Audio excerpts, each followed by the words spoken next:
महाविकास आघाड़ी में no friendly fight, no friendly fight in MVA. Maharashtra में डरी डरी दिख रही है बीजेपी, क्यों? बात करेंगे। नमस्कार, मैं हूं प्रेम कुमार। प्रणाम इंडिया में आपका बहुत बहुत स्वागत है। महाराष्ट्र में बीजेपी डरी डरी दिख रही है, तो क्यों? और क्या सचमुच डरी डरी दिख रही है, ये भी प्रश्न आपके मन में होगा। कैसे ये बात कही जाए कि बीजेपी डरी डरी दिख रही है? दरअसल इसको समझना बहुत मुश्किल नहीं है।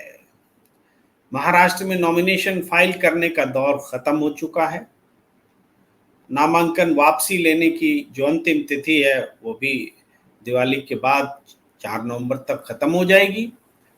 लेकिन अभी तक जो स्थिति बनी हुई है उसके हिसाब से दोनों ओर बागी उम्मीदवार मैदान में हैं, लेकिन बड़ी संख्या में बागी उम्मीदवार चुनाव मैदान में हैं। और ऑफिशियली जो बात मानी गई है उसको अगर हम आधार रखें तो महायुति मान रहा है कि 80 उम्मीदवार बागी हैं और चुनाव मैदान में है, ऑफिशियली मान रहा है। जबकि हकीकत ये है कि करीब 250 बागी उम्मीदवार महायुति से चुनाव मैदान में हैं। 250 महायुति की ऑफिशियल बाइट को भी अगर मान ले तो 80 उम्मीदवार चुनाव मैदान में बागी होकर हैं। महाविकास आघाड़ी में भी बागी उम्मीदवार हैं, लेकिन महाविकास आघाड़ी की ओर से यह साफ कर दिया गया है कि हम कोई भी फ्रेंडली फाइट नहीं लड़ेंगे और जितने भी बागी उम्मीदवार हैं उनको हम हटाएंगे। बागी उम्मीदवार सभी वश में हो ऐसा नहीं है, लेकिन फ्रेंडली फाइट नहीं होने देंगे। ये एक बड़ा फैसला है और ये फैसला वो फैसला है जो महाविकास आघाड़ी तो ले सकती है, लेकिन महायुति नहीं ले सकती। महायुति तो फ्रेंडली फाइट को एक मजबूरी के तहत स्वीकार्य नीति के रूप में उसको सामने रख रही है। बीजेपी डरी हुई क्यों दिख रही है? वो ये समझिए कि बीजेपी को अपने कमल निशान पर भरोसा नहीं रह गया है। और कमल निशान पर भरोसा नहीं रह गया है, ये बात सुनकर आपको आश्चर्य होगा। आप बोलेंगे आप तो हर बात में ऐसी बात बोलते हैं कि उसके भी क्या कारण है वो भी बताना होगा। पहले हमने कहा बीजेपी डरी हुई है, फिर कहा कि हम बताते हैं कि क्यों कैसे डरी हुई है, फिर हमने कहा कि बीजेपी कमल के निशान पर उनको भरोसा नहीं है। अब एक नई बात आ गई कि बीजेपी को कमल के निशान पर भरोसा नहीं। यह समझना होगा, यह सच्चाई है। महाराष्ट्र की सियासत में बीजेपी की एक बहुत बड़ी ये कमी है, खाई है, और यही सच्चाई है कि भारतीय जनता पार्टी जिस तरह से आपको याद होगा, जम्मू कश्मीर का चुनाव याद होगा, कश्मीर घाटी में बीजेपी ने टिकट नहीं दिया, कमल का निशान जो है इस्तेमाल नहीं किया। वहां छोटे छोटे दलों को उन्होंने खड़ा किया ताकि कुछ चुनाव परिणाम, कुछ निर्दलीय उम्मीदवार खूब पैसा देके, खूब खर्चा करके किसी तरीके से रिजल्ट लिया जाए। अलग बात है कि वो कोशिश फेल हो गई। ऐसी कोशिशें क्षमा कीजिए, हरियाणा के चुनाव में भी आपको देखने को मिली कि वो गोपाल कांडा के लिए बीजेपी ने अपने उम्मीदवार भी वापस कर लिए थे, ये भी आपने देखा था। हालांकि वो गोपाल कांडा भी हार गया। बीजेपी को अपने कमल पर गोपाल कांडा की सीट पर भरोसा नहीं था, गोपाल कांडा को बीजेपी ने समर्थन दिया, वो भी चुनाव हार गया। तो ये तो इक्का दुक्का उदाहरण है, लेकिन महाराष्ट्र में ये उदाहरण बड़ी संख्या में सामने आया है। महाराष्ट्र में ये उदाहरण इस रूप में सामने आया है कि बीजेपी पहले तो अपने कई बड़े बड़े नेताओं को कहा कि चुनाव लड़ना है तो कमल के निशान पर तो आपकी जीत मुश्किल होगी। आप जीत सकते हैं जब एकनाथ शिंदे के चुनाव चिन्ह पर लड़ लीजिए या एनसीपी के चुनाव चिन्ह पर लड़ लीजिए, बीजेपी सपोर्ट कर देगी तो आप जीत जाएंगे। और ऐसे उदाहरण भरे पड़े मिले हैं। भाई शाइना एनसी ऐसी तो उदाहरण है। शाइना एनसी को कौन नहीं जानता, आप टीवी चैनल पर हमेशा उनको डिबेट करती देखती है। प्रवक्ता बीजेपी को अपने सहयोगी दल में पहले भेज दिया और कहा कि टिकट ले लो, और वो एकनाथ शिंदे की पार्टी से चुनाव मैदान में आ गई। इस तरीके से ये कुछ उदाहरण ऐसे हैं जिसमें कि बीजेपी के नेताओं ने अपने नेताओं को कहा कि जाइए एकनाथ शिंदे की पार्टी से टिकट लीजिए और जाइए एनसीपी की पार्टी से टिकट लीजिए। याद होगा आपको, हमने जब बहुत पहले ये बात कही थी कि बीजेपी करीब 20 उम्मीदवारों को अपने सहयोगी दलों के टिकट पर चुनाव लड़ाएगी, उसमें से ज्यादातर एकनाथ शिंदे की पार्टी से होंगे। तब आपको भरोसा कम हुआ होगा, लेकिन वो सूचना थी हमारे पास जिसको हमने आपसे शेयर की थी।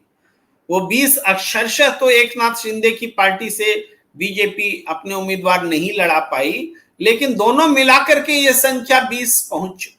यानी बीजेपी ने अपने 20 उम्मीदवारों को कमल छाप के निशान पर चुनाव लड़ाने से परहेज किया।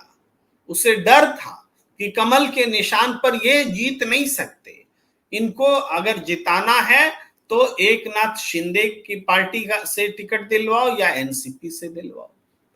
तो ये वो बात है जिसके आधार पे हम कह रहे हैं कि महाराष्ट्र में डरी डरी दिख रही है बीजेपी।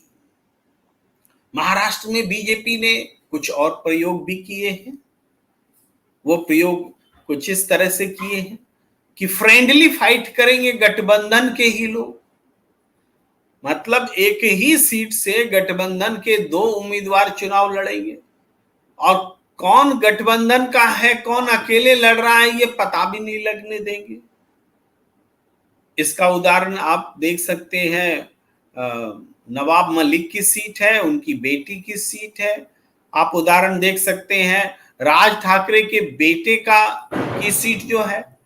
राज ठाकरे मनसे पार्टी चलाते हैं और राज ठाकरे का उम्मीदवार चुनाव मैदान में है। बीजेपी का भी वहां चुनाव मैदान में उम्मीदवार है, लेकिन देवेंद्र फडणवीस ने क्या बयान दिया है? देवेंद्र फडणवीस ने बयान दिया है कि हमारी पार्टी की इच्छा तो राज ठाकरे के बेटे अमित ठाकरे को समर्थन करने की रही थी, लेकिन फिर भी बीजेपी का उम्मीदवार हमने दिया है, मगर हमारी जो प्राथमिकता है वो अमित ठाकरे है। भाई बीजेपी का जब उम्मीदवार दिया है तो बीजेपी से बड़ी प्राथमिकता कोई और हो सकती है? आप समझ सकते हैं, जब बीजेपी का अपना उम्मीदवार है तो मनसे के उम्मीदवार राज ठाकरे के बेटे अमित ठाकरे को बीजेपी समर्थन करेगी, ये परम आश्चर्य का विषय है कि नहीं है? खुलेआम कर रही है, कोई छुपी हुई बात नहीं है कि अंदर खाने की बात है। देवेंद्र फडणवीस का बयान तो ऑफिशियल है ना। बीजेपी को अगर अपने कमल पर भरोसा नहीं था तो यहां उम्मीदवार ही नहीं उतारते। आप समझ रहे, मैं बीजेपी को कमल पर भरोसा नहीं है इसका ये दूसरा एग्जाम्पल दे रहा हूं। पहला एग्जाम्पल तो वो तमाम नेता हैं जो एकनाथ शिंदे और एनसीपी के टिकट पर चुनाव लड़ रहे हैं, बीजेपी के नेता, लेकिन लड़ उधर से रहे हैं। और दूसरा उदाहरण है कि बीजेपी अपना उम्मीदवार दे रही है, लेकिन फिर भी कह रही है कि राज ठाकरे के बेटे को हम जिताना चाहते हैं, तो इसका मतलब अपनी पार्टी को हराना चाहते हैं। भाई उस कंस्टिट्यूएंसी से 2 उम्मीदवार तो जीतेगा नहीं, एक ही जीतेगा। और देवेंद्र फडणवीस की चाहत है, जो बीजेपी के डिप्टी सीएम है, पूर्व सीएम रह चुके हैं, उनकी चाहत है कि बीजेपी न जीते बल्कि राज ठाकरे का बेटा मनसे से जीते। ऐसी भी राजनीति हमने देश में कभी नहीं देखी थी कि बीजेपी अपनी पार्टी का उम्मीदवार खड़ा करके उसको हराने में लगी हुई है। ऐसी राजनीति हमने नहीं देखी, किसी पार्टी ने ऐसा नहीं किया होगा। ये वो उदाहरण है कि बीजेपी को अपने सिंबल पर जीतने का भरोसा ही नहीं है। अब इसको अलग तरीके से आप डिफाइन कर सकते हैं कि बीजेपी ने उम्मीदवार इसलिए खड़ा कर दिया कि वहां उद्धव ठाकरे के उम्मीदवार के वोट को बीजेपी काट लेगी और बीजेपी का अंतर्मन जो है वो राज ठाकरे के बेटे के लिए काम करेगा और वो जीत जाएगा। अब जब बीजेपी का अंतर्मन राज ठाकरे के बेटे के लिए काम करेगा तो उनके कार्यकर्ताओं का अंतर्मन किसके लिए काम करेगा? क्या बीजेपी के उम्मीदवार के साथ कोई खड़ा होगा? इसका मतलब है कि बीजेपी उम्मीदवार की जो अधिकृत उम्मीदवार है अमित ठाकरे के खिलाफ, उसके पक्ष में बीजेपी का एक नेता भी चुनाव प्रचार में नहीं जा रहा है, वोट मांगने नहीं जा रहा है। वो वोट तो अमित ठाकरे के लिए मांगेंगे। इसका मतलब है कि आप अपने कमल निशान का अपमान भी कर रहे हैं। अपनी ही पार्टी के सिंबल का इतना घोर अपमान आप कोई उदाहरण नहीं दिखा सकते कि खुल करके लीडरशिप कह रहा है कि हम अपनी पार्टी के उम्मीदवार को हराना चाहते हैं, और मन से, जो कि महायुति में है भी नहीं, मन से को वो जिताना चाहते हैं। तो महायुति में किस तरह का गड्ढ है, सैद्धांतिक रूप से कितना एक तरह से विपरीत बातें हैं, विडंबनाएं हैं, वो आपको समझ में आ रही होगी। ये महाराष्ट्र का जो चुनाव है, अब तक जो चुनावी समीक्षाएं होती रही हैं, चूंकि चुनाव प्रचार में पूरी तरह से पार्टियां अभी उतरी नहीं हैं, अपने गठबंधन को, उम्मीदवारों के नामों को, प्रत्याशियों की संख्या को, हमारी ज्यादा हो जाए तो हमारी ज्यादा हो जाए, इस हिसाब से उस पर ध्यान बटाई रही और आखिरकार वो काम पूरा हो गया। तो अब जबकि दीपावली भी आ गई है, तो दीपावली के साथ साथ जैसे जैसे दिन गुजरेगा, ये चुनाव प्रचार जो है जोर पकड़ने के आसार अब दिख रहे हैं। अब ये अगर देखा जाए कि महायुति में क्या स्थिति रही विभिन्न पार्टियों की, तो सबसे ज्यादा इलेक्शन बीजेपी लड़ रही है, उसके बाद एकनाथ शिंदे और फिर अजित पवार की पार्टी, और महाविकास आघाड़ी में सबसे ज्यादा सीटों पर कांग्रेस लड़ रही है, उसके बाद यूबीटी शिवसेना लड़ रही है और एनसीपी लड़ रही है। तो ये मोटे तौर पर स्थिति बनी है, और इस स्थिति में सवाल यही है कि जिस तरीके से चुनाव की रवानगी होनी है, जितना विरोधाभास महायुति की तरफ दिख रहा है, उसको देखते हुए ये साफ लग रहा है कि बीजेपी महायुति का लीडरशिप देने में कतरा रही है, लीडरशिप देने की चाहत नहीं दिख रही है। वो अपने उम्मीदवारों को दूसरे घटक दल के साथियों के टिकट पर लड़वा रही है। ये सारी चीजें हम देख रहे हैं। आपने एक भी उम्मीदवार आप अगर दिखा दें कि एनसीपी के नेता हो, एकनाथ शिंदे के नेता हो और बीजेपी ने टिकट दे दिया इस बार महाराष्ट्र में, नहीं दिखेगा। दूसरे राज्यों में, दूसरे चुनाव में ऐसे उदाहरण भरे पड़े हैं कि बीजेपी अपने चुनाव पर सहयोगी दलों को लड़ाती आई है। उत्तर प्रदेश में तो बहुत करती है, दूसरे प्रदेशों में भी करती है कि अपने सहयोगी दल को अपना सिंबल देके चुनाव लड़ा लेती है। लेकिन महाराष्ट्र में ऐसा नहीं कर रही है। क्यों? क्योंकि कमल पर भरोसा ही नहीं है। कमल पर बीजेपी ने कभी अपने दम पर चुनाव नहीं जीता, हमेशा उसको शिवसेना का साथ चाहिए था। और अब शिवसेना को वो दो हिस्सों में बांट चुकी है। अभी भी वो कॉन्फिडेंस नहीं है कि अपने कमल के निशान पर अपने सहयोगी दल को टिकट दिला करके जिता दे, ये तो कॉन्फिडेंस ही नहीं है।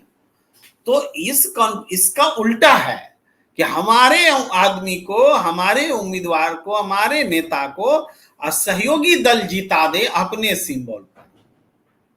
अब यहां थोड़ा ठहरिए, हो सकता है बातों का थोड़ा दोहराव हो गया हो, लेकिन बात समझने समझाने के लिए ये जरूरी हो जाता है। कई बार तो गलती से भी होता है। अब आप ये देखिए कि जो महायुति गठबंधन है वो जब चुनाव मैदान में उतरेगी तो महायुति गठबंधन का चेहरा कौन है? चेहरा कोई नहीं है। चेहरा महाविकास आघाड़ी में भी नहीं है। लेकिन बीजेपी का क्या कैरेक्टर रहा है महाराष्ट्र में? चेहरा देकर के चुनाव लड़ना। लेकिन पिछले चुनाव में भी चेहरा न देकर के एक संकेत दिया गया था कि उद्धव ठाकरे चुनाव में हो सकते हैं, ये और अंदर खाने की एक बातचीत थी। इस बार भी संकेत में बात हो रही है, लेकिन एकनाथ शिंदे को इस पर भरोसा नहीं है और बीजेपी नेता भी खुल करके नहीं बोल पा रहे हैं। ये एक और पहलू है, अनन्य पहलू है। इसके अलावा अगर हम मुद्दों पर बात करें तो बीजेपी इस बार किन मुद्दों पर चुनाव लड़ने जा रही है? कोई मुद्दा जो बीजेपी तय कर पाई हो कि इसके नाम पर हम चुनाव लड़ेंगे, सिवाय इसके कि हाल के चुनाव से ठीक पहले जो लड़कियों के लिए जो घोषणाएं की गई हैं, यानी लोक कल्याणकारी घोषणा, पैसे देने की, और वो मिल भी रहे हैं, इसके अलावा कोई मुद्दा, कोई नारा, तो नारा बीजेपी गढ़ नहीं पाई है। बल्कि जो नारा बीजेपी का हुआ करता था वो नारा छूट गया है। हिंदुत्व के मोर्चे पर क्या बीजेपी उस तरह से महाराष्ट्र में मुखर होकर वोट मांग पा रही है? क्यों नहीं मांग पा रही है ये हमें नहीं मालूम, लेकिन क्योंकि हिंदुत्व का नारा अब वोट दिलाने में फेल हो रहा है। उत्तर प्रदेश इसका उदाहरण है। महाराष्ट्र में भी लोकसभा चुनाव में फेल हो गया हिंदुत्व का नारा। तो हिंदुत्व का नारा क्या विधानसभा चुनाव में चलेगा? अब क्यों फेल हुआ ये भी एक कारण है, ये भी विषय है जिसको समझने की जरूरत है।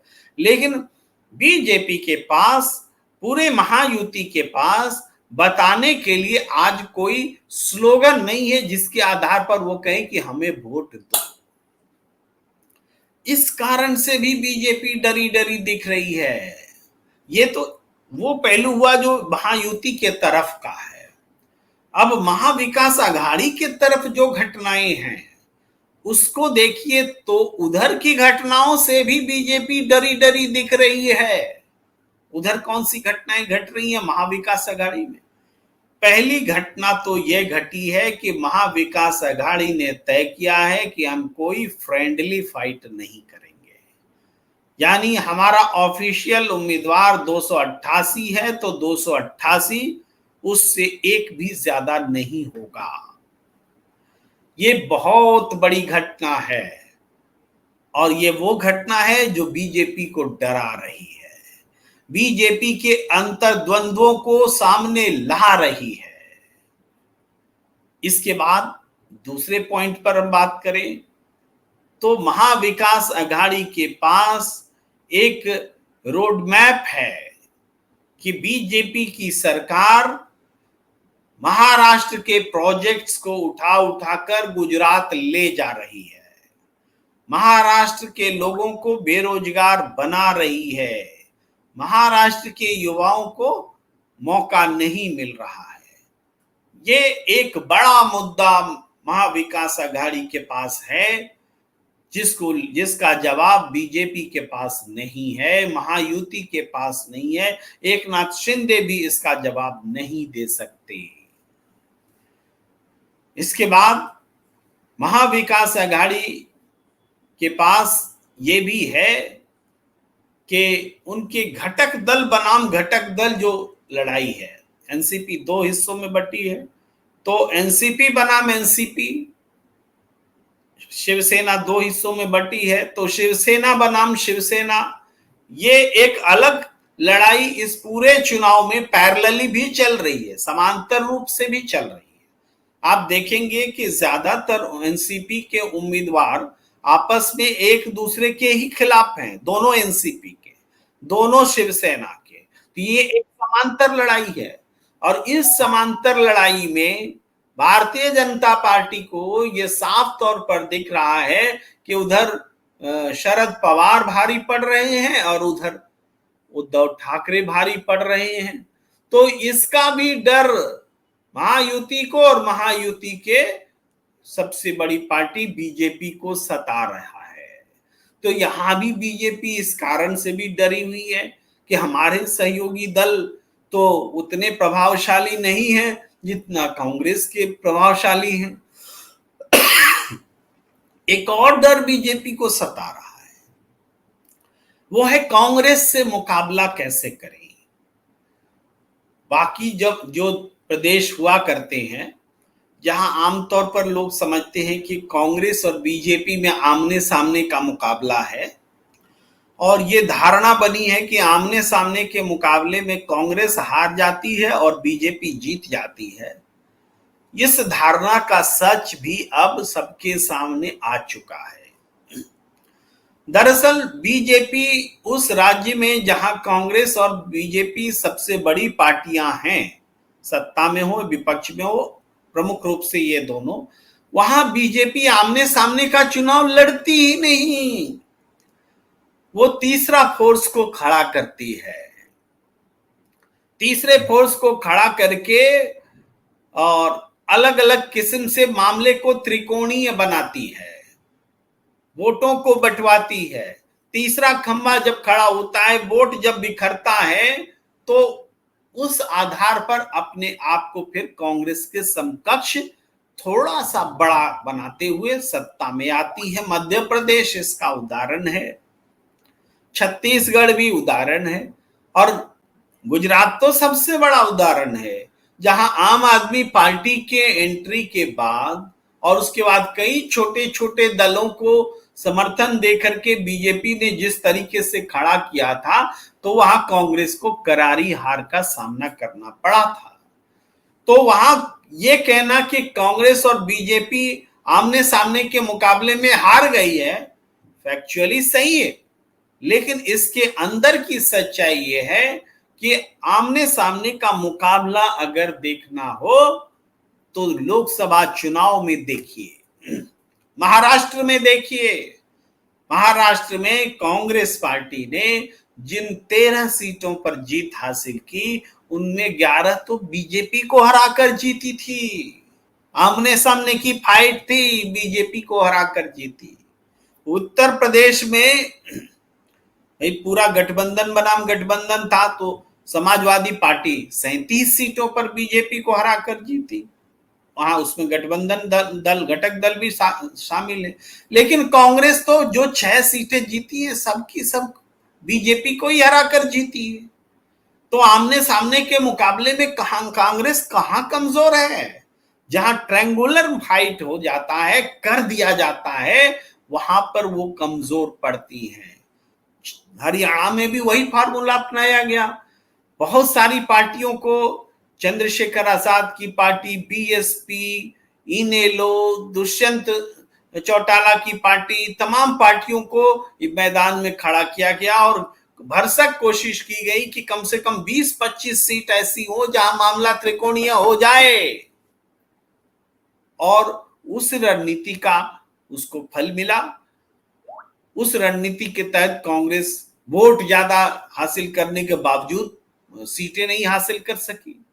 लेकिन क्या महाराष्ट्र में ऐसा हो सकता है महाराष्ट्र में स्पष्ट रूप से दो गठबंधन बन चुके हैं, अब तीसरे के बनने की गुंजाइश नहीं के बराबर है। जो भी इंडिपेंडेंट्स खड़ा होंगे किसी खास खास सीट पर त्रिकोणीय बनाने की कोशिश होगी, जनता उस कोशिश को नकारने के लिए तैयार बैठी है।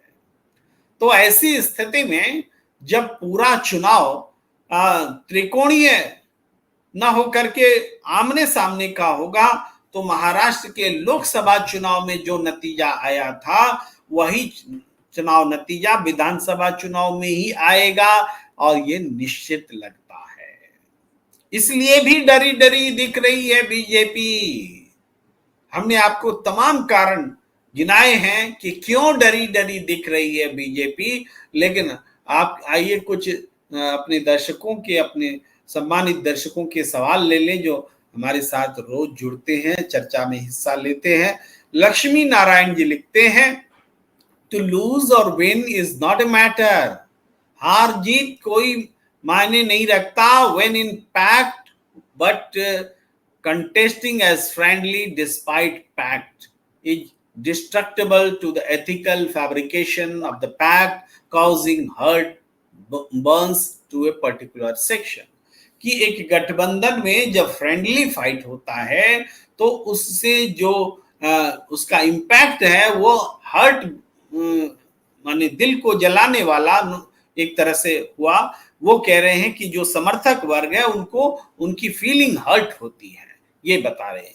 गुंजन जी एक संकेतों में बात कर रहे हैं, फुकरा बॉय गुड इवनिंग कर रहे हैं, आपको भी गुड इवनिंग है। एसके भी लिख रहे हैं, महा विकास अघाड़ी का जीतना मुश्किल है क्योंकि चुनाव आयोग डीएम बीजेपी नेता है, बीजेपी डर का नाटक कर रहा है। देखिए ये हरियाणा इम्पैक्ट राजनीतिक दलों पर पड़ा हो या ना पड़ा हो, हम पर आप पर जरूर पड़ा है। हरियाणा इम्पैक्ट वो इम्पैक्ट दिख रहा है, ये हम फिलहाल कहेंगे। और मून करें एमवीए में नो फ्रेंडली फाइट, ये कब हुआ? ये आज हुआ है, ये घोषणा की गई है कि कोई फ्रेंडली फाइट नहीं होगा, ये डिसीजन है। और एक दूसरे के खिलाफ जो भी मैदान में है वो 3 या 4 सीटों पर है ऐसा, वो वापस लेंगे। श्याम द्विवेदी जी लिख रहे हैं, वेणुगोपाल की छुट्टी होने वाली है और उनके स्थान पर आप या किसी प्रदीप चौहान का नाम चल रहा है, इसमें कितनी सच्चाई है? श्याम द्विवेदी जी, इतना आसान नहीं है वेणुगोपाल बनना। वेणुगोपाल ने लंबे समय तक संगठन की सेवा की है, अब जाकर के सांसद हुए हैं। और वेणुगोपाल को बदनाम करने के लिए तरह तरह की चीजें चलती हैं। हम जैसे लोग, गैर राजनीतिक लोग, राजनीतिक व्यक्ति को का स्थानापन्न नहीं हो सकते, उनकी जगह नहीं ले सकते। इसलिए ये बातें आप मजाक में भी कर रहे हैं तो उसको दुरुस्त कर लीजिए। सुमित कुमार जी कह रहे हैं, महाराष्ट्र में बीजेपी एक आधे साइज का कंबल जैसी है, सर ढको तो पांव दिखता है, पांव दिखाओ तो सर खाली हो जाता है। एक अलग अंदाज में बीजेपी को सुमित कुमार जी ने बताया है, पैन महाराष्ट्र प्रेजेंस बीजेपी का नहीं है। प्रेम जी ये बताएं कि महाराष्ट्र में 288 सीट और कितने पर लड़ रहे हैं? 288 सीट और कितने पर, ये तो नहीं बात समझ में आई। आगे देखिए प्रेम जी, आपको नहीं लगता पिछले 10 साल से बीजेपी में मोदी जी नंबर 1 थे और अमित शाह जी नंबर 2 थे, पर आज के समय में 2024 के रिजल्ट के बाद से बीजेपी में अमित शाह नंबर 1 और मोदी जी नंबर 2 हो गए हैं। मानसवी मारवाह जी, देखिए ये आपको एक्टिविटीज के हिसाब से दिखता है, लेकिन वास्तव में बीजेपी नरेंद्र मोदी के चेहरे के कारण नुकसान उठाना पड़ा है बीजेपी को, ये एहसास होने लगा है। इससे पहले मोदी का चेहरा बिकता था, सेलेबल था, और अब वो खोटा सिक्का हो गए हैं। अब उनका चुनाव प्रचार जहां होता है वहां बीजेपी हारने लगती है। तो इसलिए अब पोस्टरों में भी मोदी जी के चेहरे गायब होने लगे हैं। तो ये असल कारण है। नंबर 1 और नंबर 2 की पोजीशन नहीं बदली है, बस जनता के बीच मोदी को छिपाने का एक प्रैक्टिस बन रहा है, क्योंकि अब मोदी को दिखा करके वोट नहीं मिल रहे हैं। ये मैं आकलन आपकी बात से ऐसे करता हूं। डॉक्टर विजय राम जी हार्दिक अभिवादन कर रहे हैं। मून जी लिख रहे हैं, हरियाणा के इलेक्शन के बाद लोग समझ गए हैं कांग्रेस हवा में बात कर रही थी। हवा में बात कैसे कर रही थी मून जी? 39%, जिसका वोट परसेंट 28 था वो 39% हो गया। 28 अगर रुपया आपकी आमदनी हो और 39 रुपया हो जाए, यानी 11 रुपया 28 में बढ़ा, परसेंटेज निकाल लीजिए, करीब 45-46% आमदनी बढ़ गई, यानी उनके मेंबर्स की संख्या बढ़ गई। तो वो हवा में नहीं था कि 28 वाला 39% हो गया। ये जनता का समर्थन बताता है, सीटों की संख्या का गणित सत्ता का समीकरण बताता है। सत्ता बनाने में आने में बीजेपी जीत गई, जनता का समर्थन लेने में कांग्रेस आगे रही। लक्ष्मी नारायण जी कहते हैं, BJP RSS has created ample confusion with in its alliance and extracted more share, yet not satisfied, made inroad to alliance partners by cunningness। बहुत सही बात कह रहे हैं लक्ष्मी नारायण जी की धूर्तता के आधार पर बीजेपी ने जो अधिक से अधिक सीटों पर चुनाव लड़ने का ये एक बनाया है वातावरण, इससे उनके सहयोगी दल भी असुरक्षित हो गए हैं। कार्यकर्ताओं के एनॉयड होने का, नाराज, ये मैं अपनी तरफ से बोल रहा हूं, कार्यकर्ताओं के नाराज होने, एनॉयड होने की सीमा का तो अभी पता ही नहीं चल रहा है। वो तो आपको चुनाव होने के दौरान या चुनाव के बाद समझ में आएगा जब नतीजे आएंगे। लेकिन ये बात लक्ष्मी नारायण जी की बहुत सही। मोहन जी कह रहे, मैं अभी ही बता देता हूं, कांग्रेस का 30 से 45 सीट आएगी। तो अभी ही आपकी बात मान लें, आप चुनाव आयोग हैं, चुनाव नतीजे बता रहे हैं, मान लें, तो सब लोग अपना आकलन रखते हैं, आपका भी एक आकलन आया है, ठीक है। और मोहन जी कहते हैं, ठाकरे एंड उद्धव एमवीए को ले डूबेंगे। ये सारी बातें चुनाव के बाद याद रखी जाएंगी। ठाकरे एंड कांग्रेस लिखना चाह रहे थे, वो एमवीए को ले डूबेंगे लिखना चाह रहे। चलिए ठीक है, आपकी बात जो है वो समझ में आ गई थी। लक्ष्मी नारायण जी कह रहे हैं, Congress did lose Haryana election but was sabotaged by ruling party with the collaboration of EC and state machinery, hence it is the system failure to protect citizens aspiration। Correct बात है, ये जनता की आकांक्षाओं को असफल बनाने के लिए ये व्यवस्था की का फेल्योर है कि जो चुनाव आयोग और राज्य की मशीनरियां हैं उनके सहयोग से सत्ताधारी दल ने हरियाणा इलेक्शन में जो नुकसान पहुंचाया है कांग्रेस को, उस वजह से वो हारी है। ये बात लक्ष्मी नारायण जी कह रहे हैं। शाहिद नईम कह रहे हैं, बीजेपी हटाओ देश बचाओ। और आगे हम उन्हीं की आवाज, उन्हीं की बात कि बीजेपी भ्रष्ट तंत्र, दंगों और चुनाव आयोग के साथ चुनाव लड़ती है। सतीश पाटिल लिख रहे हैं, how come BJP can win Maharashtra? If we people elect BJP, then I would doubt the integrity of people of Maharashtra. BJP did all wrong in Maharashtra। बिल्कुल सही बात है कि आज तक बीजेपी ने महाराष्ट्र में सिर्फ गलत ही किया है। कैसे वो चुनाव जीत सकती है? उसने सरकार गिराई, उसने गलत तरीके से सरकार बनाने की कोशिश भी की थी, देवेंद्र फडणवीस और अजित पवार वाली कोशिश फेल रही। राष्ट्रपति शासन हुआ, उसके बाद में महाविकास अघाड़ी की सरकार बनी, जो कि बीजेपी सरकार बना नहीं सकी। अजित का एनसीपी को एक बार इससे पहले भी तोड़ने की कोशिश की थी बीजेपी ने, लेकिन शरद पवार ने अपने सारे विधायकों को इकट्ठा कर लिया था और नतीजा ये हुआ कि शरद पवार और उद्धव ठाकरे और कांग्रेस ने मिलकर के महाविकास आघाड़ी बना लिया। तो महाविकास आघाड़ी को पैदा करने की जो एटमॉस्फेयर था उसने तो बीजेपी ने वो बनाया। बीजेपी के कारण सारे अपोजिशन वहां एक हुए और महाविकास आघाड़ी का जन्म हुआ। उसके बाद भी बीजेपी नहीं थमी। उसके बाद उद्धव ठाकरे की सरकार को गिराया, शिवसेना को तोड़ा, फिर भी नहीं मानी, आखिरकार एनसीपी को भी तोड़ दिया। और फिर सब कुछ सामने है कि अजित पवार किस रूप में आज जाने जाते हैं और वो क्या करने जा रहे हैं। जितनी क्रेडिबिलिटी बीजेपी की खराब हुई उससे कम अजित पवार की नहीं हुई। और अजित पवार के कारण तो लोकसभा में इतने बुरे परिणाम आए, ये बात आरएसएस और बीजेपी के नेता भी कह रहे हैं। ये सारी बातें बहुत संक्षेप में सतीश पाटिल जी ने कह दी, जो हमने विस्तार में आपको ध्यान दिलाया, याद दिलाया। सुरेश चांद जी लिखते हैं, महाराष्ट्र के रोजगार काटे और गुजरात बांटे। ये एक बड़ा स्लोगन महाराष्ट्र में इमर्ज कर रहा है कि महाराष्ट्र का रोजगार बीजेपी सरकार, महायुति सरकार ने काटा है और गुजरात में उसको बांटा है।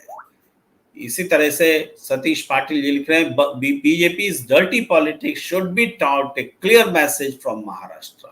महाराष्ट्र से एक साफ संदेश इसी रूप में मिलेगा, सबक सिखाने के तौर पर। दिलीप कुमार लिख रहे हैं, कांग्रेस बीजेपी का घमंड तोड़ेगी। आगे शाहिद नईम लिख रहे हैं, राष्ट्रीय कलंक बन चुके हैं बीजेपी और आरएसएस। और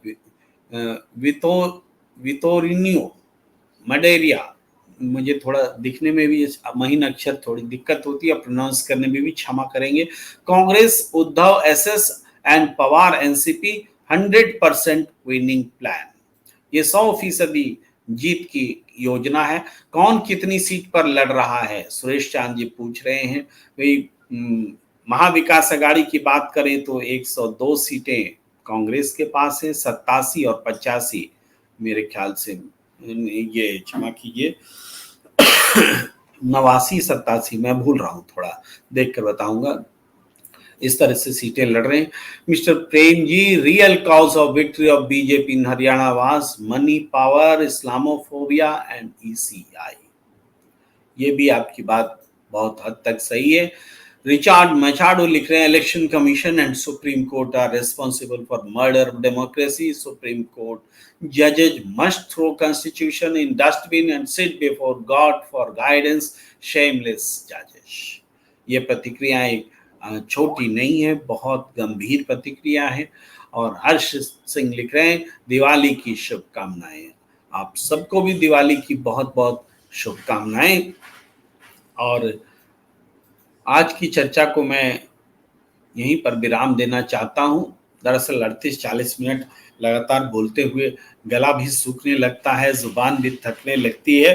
तो बोलना कुछ और चाहता था, मैं इस बात को आगे बढ़ाना चाहता था, लेकिन ठीक है, फिर बात होगी। ये बात का सिलसिला यहीं ख़त्म नहीं होता है। आप सबसे आग्रह कि आप ज़रूर हमारे और अपने YouTube चैनल प्रणाम इंडिया को लाइक कीजिए, सब्सक्राइब कीजिए, शेयर कीजिए, ज्वाइन का बटन दबाइए और बने रहिए अपनी ऐसी ही सार्थक प्रतिक्रियाओं के साथ। हमें दीजिए इजाज़त। धन्यवाद, नमस्कार, शुभ रात्रि।